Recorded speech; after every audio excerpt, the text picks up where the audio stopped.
Tayo dito saglit kasi medyo mainit kanina, no? Ito, tingnan nyo, ganda naman ang view dito. Dagat po yan, boulevard po to. Okay.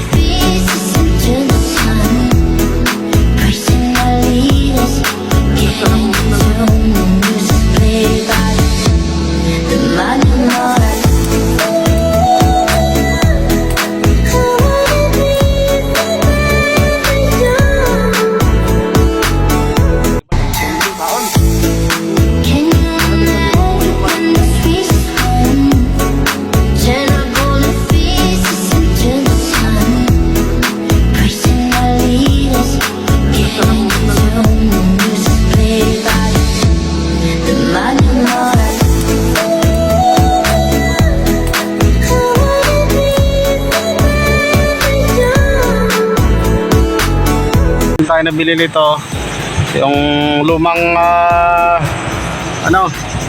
kaha ng e-bike ito, kaya nag-upgrade ang may-ari nito, pinalitan na ng chassis sa motor, kaya ito bininta na sa atin to ang kanyang luma na Rakalte.